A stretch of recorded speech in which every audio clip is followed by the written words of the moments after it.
na haukatar da ita, ta haukace, ta ce wannan, ta ce wancan, ta ce wannan, ta ce wancan, ba ma ta san ta inda za ta kama ba, kwata-kwata ba ta san ta inda ta kama ba. Wuka ta yi yau a bige take, tun ji a bige take tana ta hauka, yau ma haka. Tinkiya kenan, uwar timbele, biki san gidanku ba sai an raka ki. Wai dama rashin kunyanki a baki ne, dama iskancinki a baki ne. Zan kunna muku bidiyon a gaban wannan maganar nan tawa inda rigima ya barke tsakanin wannan baiwar Allah da Sadiya Haruna, da take mayarwa Sadiya Haruna martani mai zafi. Hakan ya biyo baya ne bayan rikici da ya barke tsakanin Hassan Makeup da kuma Sadiya Haruna, tun daga bisani wannan ta ɗauki ɗan bada faɗa da ita Sadiya Haruna, sai dai Sadiya Haruna ma bata barta ba, inda take miyar mata da martani iri-iri, kala-kala, daban-daban. Amma menene ra'ayinku a game da wannan dambarwa da kuma rikici da ke faruwa a tsakanin 'yan TikTok? Za mu so da ku faɗa mana ra'ayoyinku, sannan ku danna mana subscribing da alamar ƙararrawa. Bari kunna muku ku ji har ƙarshe.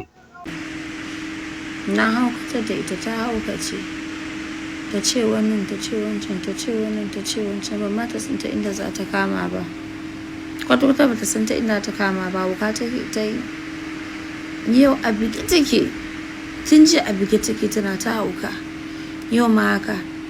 Tinkiya kenan, uwar timbele, biki san gidanku ba sai an raka ki. Wai dama rashin kunyanki a baki ne, dama iskancinki a baki ne.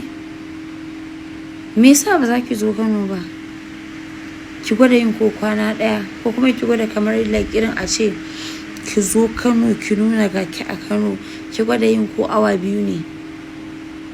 Me yasa ba za ki yi wannan ba? Amma kar ki tashi ki zo da asusuba ki tafi karfe 6, ki zo kamar a ce kamar irin 12 haka, sai ki zo ki yi dan wajen karfe 4, sai ki gwada ki ga ko za ki fita ki bar garin Kano. Kin ji? Ina so wannan, in dai za ki kai wannan, to min yadda gaskiya cewa ke boss lady din ce. Amma idan ba ki wannan ba, gaskiya ba ki haifa a cikin amina ba. Wa'innan akuyoyin yaran nakin nan da yake ɗora, ba zan sa ina faɗa da su ba, kas mutunci na ke daidai da ke ma da nake faɗa da ke, ina zub da kaina wallahi. Amma bayan da zan yi ne, saboda ke shedaniya ce, shi sa dole shedan ki san sai an tofa mai addu'a. To ke shedaniya ce, shi yasa nake miki magana, babbar shedaniya ce ke, shi yasa nake miki magana. Wallahi kin ga shedan sai an tofa mai addu'a muke neman tsari da shi. To ke shi za ake mayar miki da raddi. Amma ina baki umarni, ina shawartar ki zo garin Kano, in dai kin cika yar halak. Wallahi azim, ran da kika zo rana za ki gane Allah ɗaya ne.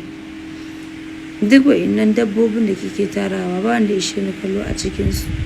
Amma idan da akwai ɗan iskan da yake ji ya iska a cikinsu, shi kuma ya fito ya neme ni face to face, ba wai ya tsaya ku ta zage-zage a laifa. Me amfanin ku buɗe laifi kuna hauka? Me amfanin ki buɗe laifi kina zage-zage kina ihu? Kowa fa ya san zaman daduro kike, da auren da kotu ta kashe shi. Bari idan mace ce ta nemi saki, ta biya mijin sadaki, har abadan abadi na babu aure a tsakaninsu. To kowa san zaman daduro kike yi. Ki ce mutum karuwi, ki ce mutum ɗan luwaɗi, ki ce mutum ɗan shaye-shaye. Shaye-shaye baya ɓuya. Duk wanda ya ganki daga jiya zuwa yau, kowa san a bige kike, a haukace kike. Ba wanda zai ce a cikin hankalinki kike, asalin a haukace a bige kike. Amma zan baki magani. Ni ba zan zo in ta miki hayanan ta sha kaza ba, saboda ba kwaya nake sha ba. Ke kamar kwayar ma da kike sha ta doki kike sha. Amma ni zan koya miki darasin rayuwa. Dan sa baki jin kunyan faɗa da yarki? Kamar fa da Khadija kike yin faɗa, baki jin kunyan faɗa?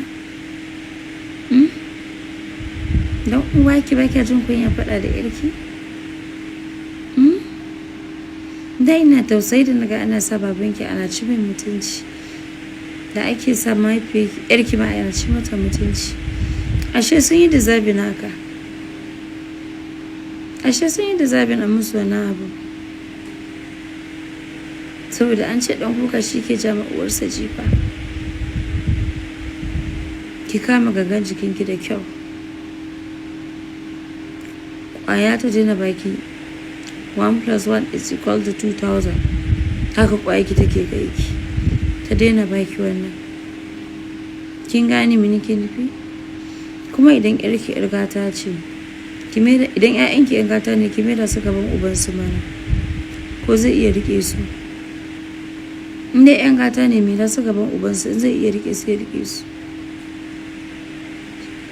Matsalar ta da ke sha-sha-sha ce, mahaukaciya ce ke. Idan ni ce ke, bakina zan ja in yi shiru, wannan shirin ya fi alkhairi. To amma ke baki sani ba, sosai ana yawan ce min in yi shiru in rabu da ke. Shiru ya fi alkhairi. Akwai wanda ake ma shiru, amma akwai wanda ba a ma shiru.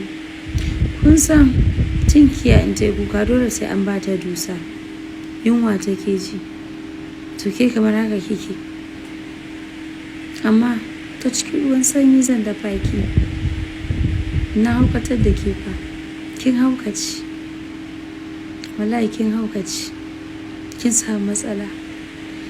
Shi kuma wannan gafalallen tsinannen la'anannen kwartan naki, dan saboda duk auren da kotu ta raba, barin a ce mace ce ta nemi saki har ta biya sadaki, har abadan abadi na babu aure a tsakaninsu. To na faɗa wannan kwartan naki ya ce wai na mai message, wai na ce ba ni 10,000. Zai iya fito da inda na ce ba da 10,000? Zai iya nunawa a inda na ce ba na 10,000? Shi kansa har ina ya ci 10,000. Ya haifi ɗa, bai san inda rayuwar ɗansa take ba, bai sa ɗan shi makaranta ba, bai ba ma ɗan shi tarbiyya ba. Ko da uwarsa ta mutu, sai da ta yi wata ɗaya sannan ya san ta mutu. To kin yake da shi gabaki ɗayanku kun tafi. Kuma jiya akan laifi wata ta take ba mu labari, ta ce mana rabon mijinki na farko a barak ya kama ki kina yin zina, ya miki duka ya sake ki. Kuma hukuncin mata auren take zina kisa ne. Kin san wace ce ke? Gawa ce ke kike motsi, gawa ce ke. Wai kina cewa kina jira ki haifo fifi jaki da fifi bunsuru. To wannan shine gaskiyar zance a yanayin faɗe-faɗen da suke yi tsakanin Sadiya Haruna da ita wannan baiwar Allah. Sai dai faɗan nasu ya jima yana faruwa ne a kafafen sada zumunta kamar TikTok da kuma Facebook, inda suke ta yin faɗa sosai, har wayansu suke ƙoƙarin wato sulhunta su, wayansu kuma suke ƙoƙarin tunzura wato wannan faɗa da ke faruwa, amma an gagara shawo kan matsalan domin a gyara wannan baraka da take ɓarkewa. Amma menene shawarwarinku, sannan kuma menene batutuwanku a game da wannan abubuwa da ke faruwa? Shin kuna kallo wannan zai iya ba da gudunmawa wajen ɓata tarbiyyan 'ya'ya ko kuma yaya? Za mu so da ku faɗa mana ra'ayoyinku domin mu ma mu ji, kuma su ma saƙon ya kai musu, sannan ku yi sharing na wannan bidiyo. Kada ku manta ku danna mana subscribing da alamar ƙararrawa.